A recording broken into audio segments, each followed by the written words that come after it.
This is very enjoyable for most people. Sensing and intuition. Functioning about the facts. Lectures that are given that are all fact-based. The sensing people love it. They're eating it up. You know, they're writing it all down and stuff. They can't really get the big picture until they get the facts to develop the big picture. Yeah. The intuitive has fallen asleep. Right. Because they can't hold that many facts. Right. They need the big picture. So I always tell people who are lecturing and talking, and this includes talking to your children. Okay. Give the big picture, then lay out the facts, and close with the big picture. Preaching should be that way. It should, yeah. Welcome to the Developing Great Relationships podcast, where we are having conversations to help you understand God's design for great relationships and how to develop the habits needed to achieve it. Now here is your host, Joshua Verwers. Do you think more about the concrete things, or is it in an abstract way? What we're talking about is the personality types of sensing and intuition, or as you might see on a 16-type scale, the S and the N. This is a conversation that we need to have because this can really affect some of our mental processes. So Dr. Mark Majors and I are getting ready to have that conversation right now. Here we are, we're back again. S and N. S and N, yes. So the S and N, the sensing and intuitive, why is it not I? Oh wait, we had introverted, didn't we? That's right, yeah. So we have to use the N. Yeah. Yeah, this is how we gather information, perception. Okay. So it's how we're taking in Information. all of it. Yeah, well, we have five senses. You know, we see, we hear, we smell, we taste, touch. Yeah. Five senses. We're all the same. We all have that. You know, and so it's what happens inside that's important. What do we attend to?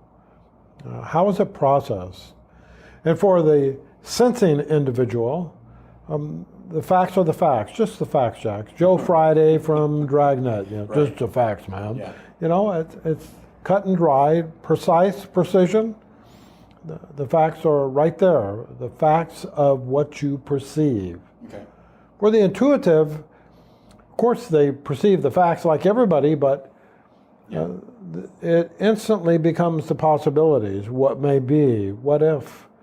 And, you know, oftentimes I'll give people this little game and say, for the men, Bubba down the street has a truckload of brand new lumber and he wants to know if you want it.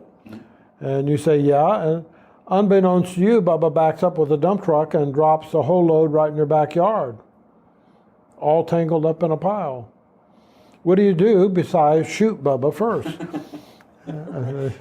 for messing up your backyard? Yeah, no, and the sensing guys will say, I sort and organize and measure and see what I got. The intuitive says, well, I start thinking about what I'm going to build. Yeah. You know, everybody gets around to sorting and organizing, and everybody gets around to building something. But the sensing person will be drawn to the facts. We must discover the facts. The intuitive one will discover the facts. It's important. Right. But, you know, they're more interested in thinking about the possibilities. That's a lot of lumber. I bet I can. Yeah.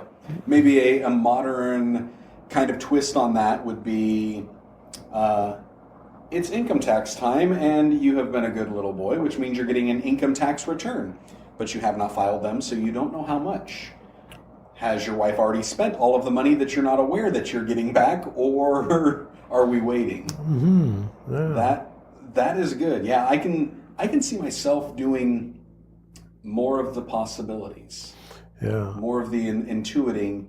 Not that I discount the facts. I mean, I see them all. And I think that's the thing you're saying is that we all see the facts, but we also see the possibilities. So is this like just where our preferences, I guess we keep Yeah, it's a preference. And for a lot of people, since they do both, it's an order effect. Okay. Which do you do first? Are you drawn to those facts, or are you drawn to the possibility? Most intelligent people will recognize they must take an account of what they have before they attempt to build the tower. Right. You know, or if they can't finish it, and everybody laughs at them, as it says in the Bible. Yeah. So wisdom requires that you do both. You can dream or think about what you're going to do with it, and everybody should and would, I believe. But some people wouldn't even bother to think about it until they cataloged it and they know they have enough. And some people would start building and say, well, I can always go to Lowe's and get what I need, ad lib. I didn't have enough, I'll go back to do it. Amen. I may or may not have done that several times in the last month. Yeah, I'm 20 minutes from the nearest lumber yard, and I know the way. My pickup knows the way very well, so I start projects and go, oh, I better run in. Okay. Now, is this just, because this is how we're perceiving, how we're taking in the information, is it just like the information that's coming, or is this like all information, past, present, future, all of it? That's a very important point that people miss. Information, all information, past, present, and what may be, thinking about it in the future. And this creates tremendous amounts of problems in relationships, particularly in marriage. Sensing and intuition. The intuitive will think and say something about what are the possibilities or what may be, and the sensing person hears them and say, where did you get that? Right. The facts do not bear that out, And of course, the intuitive person says, we don't need no stinking facts. We don't operate that way. I mean, this is very enjoyable for most people, sensing and intuition, functioning about the facts. Lectures that are given, they're all fact-based. The sensing people love it. They're eating it up. They're writing it all down and stuff. They can't really get the big picture until they get the facts to develop the big picture. Yeah. The intuitive has fallen asleep. Right. Because they can't hold that many facts. Right. They need the big picture. So I always tell people who are lecturing and talking, and this includes talking to your children. Okay. Give the big picture, then lay out the facts, and close with the big picture. Preaching should be that way. It should, yeah. Today we're talking about this and how this, and develop it fact-based. If you don't give the big picture at first, all the intuitives will be fighting the yawn. Right. They're trying to hold it together. If you don't give the facts, the sensing people can't put it together and conceptualize all the complexity of the big picture. They can't see how do we get from here to there. Yeah, there's no shortcoming. There's no shortcoming. It's the same. An interesting thing is 60% of the world is sensing, 40% is intuitive, males and females. Okay. Is this like a straight gender divide, or is it like the same across the gender? Same across the gender. Doesn't matter? Yeah, and with E and I, it's 50-50 both. Yeah. Yeah. And so it's just absolutely amazing. Most people learn to attend to the facts and details, or they end up with occupations and be in environments where it's not that important. Because if you do not pay attention to the facts, they do come around and bite you in the hind end. So you don't want an accountant to be an intuitive person. If you like jail time, it's okay. Cooking the books. Cooking the books, yes. Creative accounting. Right. Yeah, they call it. They got laws for that. No. Not good. Yeah, so one must be careful. Intuition should not be confused with creativity. Okay. For example, I'm married to a sensing person, very much. Right. An artist. Yeah. Very much an artist. Fabric, painting, drawing. Photography, yeah. Photography, yeah. But she focuses on detail in her art. When she draws with great detail. When she creates a scene to photograph, she does it with great detail and precision. Mm-hmm. Me, on the other hand, I'm a musician, but I'm not much of any kind of a fine artist. I would probably be totally abstract. Yeah. I'd rather throw the bucket of paint on the wall and see what comes out, what the possibility is. Right. I really get irritated if I have to do the fine detail. I can do a little bit of it, I can do it very well, but it's problematic, We are not actively thinking about this. This is Jung referred to it as an irrational mental function. And by the way, this is located in specific areas of the brain. It's been mapped by Dario Nardi and other people that this does occur in specific areas. This is a mental function. And so we typically do not choose, we don't walk into a room and say, I think I'll be intuitive or I think I'll be sensing. Right. It just happens. We get around to all of it. All of us do. And one is not better than the other, but one does fit certain situations more efficaciously, more efficiently than the other. So it's amazing, it just sort of spontaneously occurs. So in conversation with couples, one says this and the other one's not holding the facts, and what is it you're talking about? The person has just said, give me the big picture, please. Right. Yeah, you're giving me a bunch of these facts, but I don't know what you're talking about. Yeah. That's an intuitive person talking to a sensing person saying, give me a big picture a little bit so I can understand what the facts are supposed to add up to. Because there's so many facts, I can't hold them all. Yeah.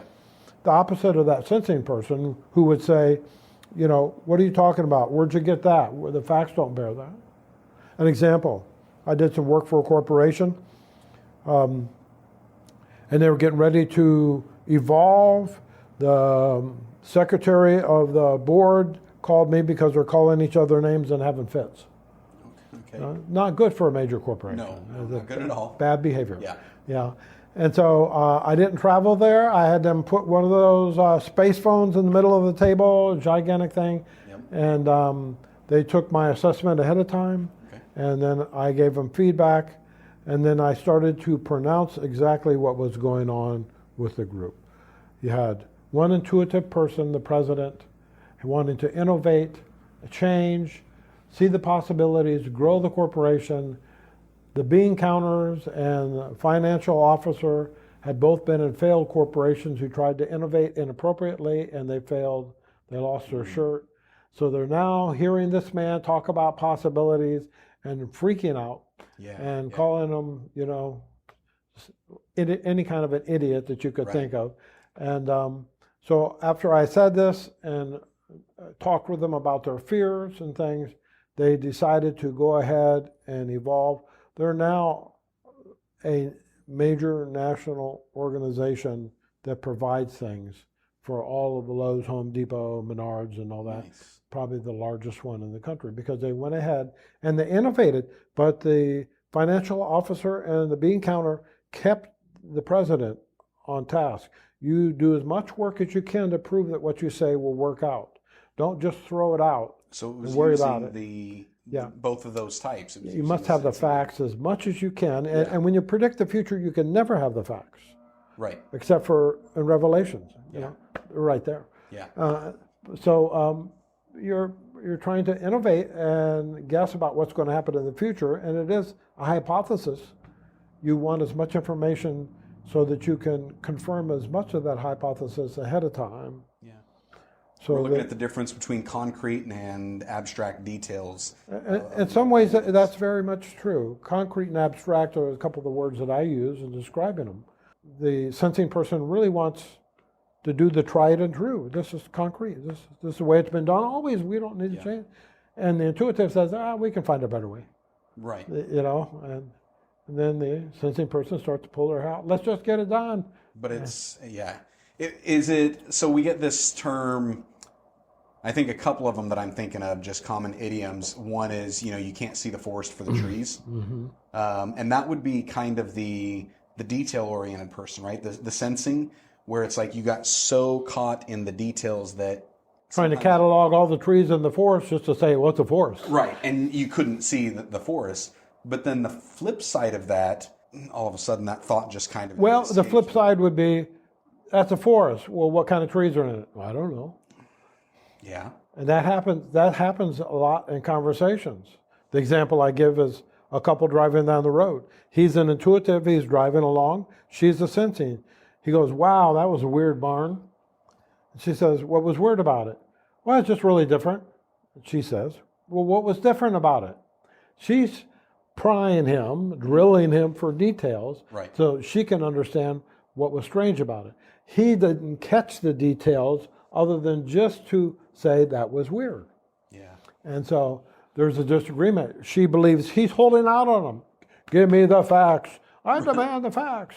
Yeah. You know? And he says, I don't need no stinking facts. You know, and so the fight begins. And one thinks the other one is doing something to them. Speak to me in a way that I speak. Because after all, you know who I am. Yeah. God. Right. Well, yeah. Yeah. Yeah, we come back to the Reality. right where we're all sitting there and it's all about us and how we do that. It's called the fall. Yeah. It's all back on the fall. Yeah, welcome to the fall. With this being as was put, an irrational mental function, because this is, I mean, when we're talking S and N, it's two of the different mental functions that we have, how our brains actually function, how the mind works. With it being irrational, something that we can't or we don't go straight at, does this cause more issues for couples? Because it wasn't, I mean, it's not like I planned on doing this or I really thought about it. It happens. Well, most people function fairly well in both dimensions. Okay. So it tends not to, but at times people are so entrenched in one side or the other, they can't see the forest for the trees. And when they see the forest, they have no idea what kind of trees in it. Is it a forest of conifer, oak, palm? Yeah. You know? And so the communication it really breaks down tremendously. The intuitive will see things and not hold on to the facts. Sees things only long enough to come up with the possibilities, what may be the whole thing. And then the sensing person will ask him a question wanting detail. They won't be able to give it, and that sensing person will think, well, you saw what I saw, what's the matter with you? What's the matter with you? Right. Yeah. Yeah. Yeah, so... Well, and this could also be something, I guess, where there could be a lot of comments about not just what's wrong with you, but even questioning people's intelligence when it comes to that. And I just say that because it may or may not have happened to me a time or two where I'll have an idea for something. And it's like, hey, I want to do this. We should do this. And then I get people on board with this. And as soon as we start... then the questions come in, well, how are we actually going to sustain this? And yeah, I have no idea. I haven't thought that far through. And then it's like, what do you mean you didn't think about it? Well, I didn't. I mean, here's the big picture. Here's where we need, we're going that way. Well, you could have two builders. One's very much S, into the tried and true, follows all the building principles and methods that have been done for a century. The other's intuitive, wants to try innovative new things always. Yeah. So the sensing's watching the innovative, intuitive, and says, what's the matter with you? That's not how you do that. Right. Scolding, questioning intellect. Yeah, yeah. Yeah. Here was that other idiom that escaped my mind and it came back. It's the one about if it ain't broke, don't fix it. Yeah. So that's a sensing type of a statement. Sure it is. These are the facts. It works. Yeah. Why are you trying to fix it? We've been doing this since 1940. Yeah, but the intuitive person just questions, well, what if there's a better way? What if we could be more efficient? What if we could... Yeah. There's the possibilities that maybe it hasn't all been tried. Yeah, let's get a droid. They can keep doing it the same way over and over, but that ain't for me. Yeah. You know, that's very much true. The whole thing of coming up with new possibilities, the whole thing of this internal desire to do things differently, to see the possibility, see things differently, it's very important. It does create innovation. Majority of engineers are intuitive because, and of course, they drive other people crazy. Right. But they're coming up with things, and good engineering always relates it back to the facts. Will structurally that be possible? Yeah. Will the facts bear up the the possibilities. So Now, for corporations, for the business world, this is pretty vital to operate with both. Believe it or not, some corporations are static. Okay. In that what they're doing, the widget they're doing is the widget they will do 100 years from now. It's the widget they have been doing. So the efficiency is the hallmark of the corporation. And by the way, efficiency experts tend to be intuitive. Well, and I would guess they would, because they're trying to think, can we get our costs down? So can we make this yes. cheaper, faster, better, easier? So the possibilities are not on the widget, but they're on the structure of the organization, the efficiency of manufacturing techniques, right. all these things. The widget is still the widget.